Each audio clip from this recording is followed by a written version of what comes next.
6 Worst Generals in Human History. 1.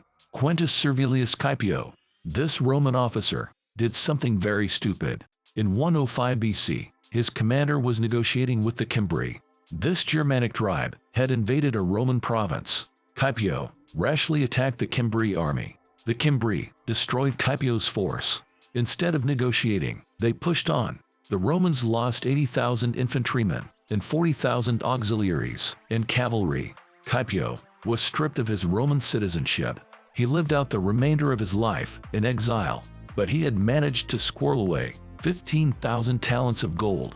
So Scipio's exile was a life of carefree luxury. 2. Antonio Lopez de Santa Anna. Santa Anna was a leading Mexican politician in the 1800s, but he was also notorious for his duplicity. In 1845, Santa Anna was exiled.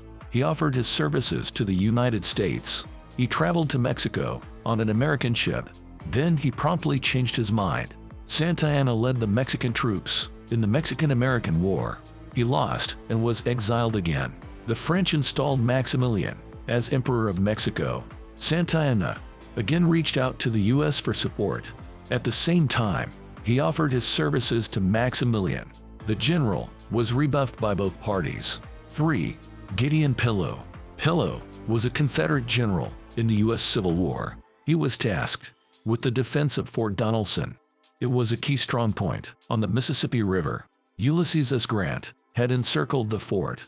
Pillow's initial attack drove back Grant's troops, but instead of breaking through Union lines, he retreated. Leaving his troops at the fort, Pillow escaped in the night. The fort surrendered with 15,000 Confederate troops.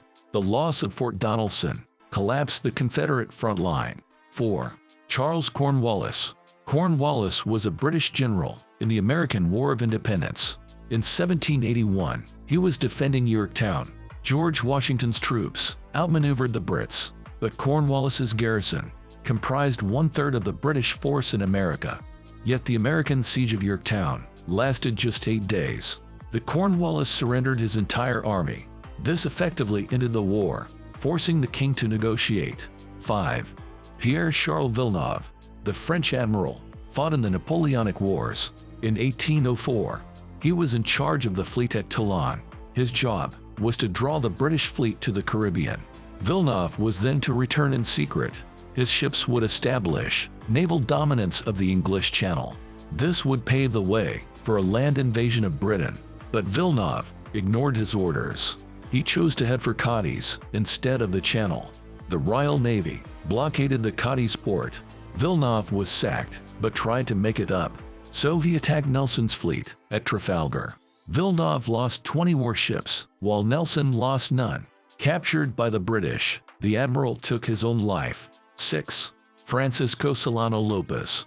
Lopez was the president of Paraguay. He was also obsessed with Napoleon Bonaparte. In 1864, he attacked Brazil. This was bad enough, considering the difference in size. Then Uruguay joined Brazil in fighting the invaders. So in 1865, amidst the war, Lopez attacked Argentina. Argentina, Brazil, and Uruguay formed an alliance. Paraguay was blockaded and surrounded. A cholera outbreak further decimated the army. When the war ended, 90% of Paraguayan men were dead. Paraguay was occupied by the Triple Alliance. Yet Lopez is still a national hero in Paraguay.